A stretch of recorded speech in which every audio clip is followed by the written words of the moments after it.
खबर तव्हां सां शेयर कयूं पिया भिटशा मां, जिते मुहर्रम जो महीनो शुरू थींदे ही शहर में आज़ादारी जो सिलसिलो शुरू थी वियो आहे। इन हवाले सां न्यूज़ नाउ जो reporter Jumman Chauhan video link ते मौजूद आहे।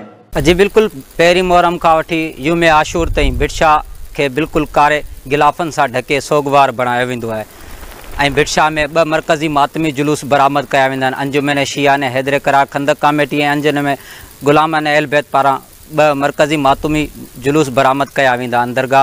दरगाह चाड़ी ते 2 मजलिस अज़ा बर्पा कई वेंदियूं आहिनि। हिन वक़्तु बि आज़ादारी जो सिलसिलो भिटशा में जारी आहे।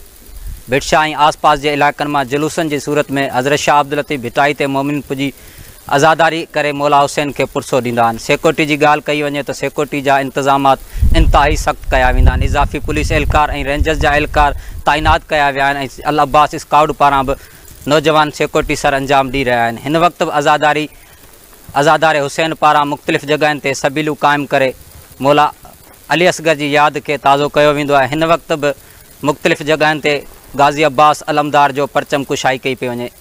अव्हांखे ॿुधाईंदो हलां, भिटशा समेत खंडू हाला ऐं मुख़्तलिफ़ जॻहियुनि ते हिन वक़्तु बि आज़ादारी जो सिलसिलो जेको आहे जारी हूंदो आहे। पहिरीं मुहर्रम खां वठी 10 मुहर्रम ताईं मुकमल जेके शहर आहिनि सोगवार बणाया वेंदा आहिनि। हिन वक़्तु बि मौला हुसैन अलैहिस्सलाम जी यादि में मुख़्तलिफ़ जॻहियुनि ते मजलिसूं बर्पा कई पियूं वञनि ऐं भिटशा में मुकमल जेको हिन वक़्तु बि मुख़्तलिफ़ जॻहियुनि ते ॾिसी रहिया आहियो त सिक्योरिटी जा इंतज़ामात इंतिहाई सख़्तु कया विया आहिनि। दाख़िली ख़ारिजी रस्तनि ते इज़ाफ़ी पुलिस पैकेट क़ाइमु कए मोमिननि खे जामा तलाशी वरिती पई वञे ऐं लबैक या हुसैन, लबैक या हुसैन, या हुसैन जूं सदाऊं बुलंद थी रहियूं आहिनि। जी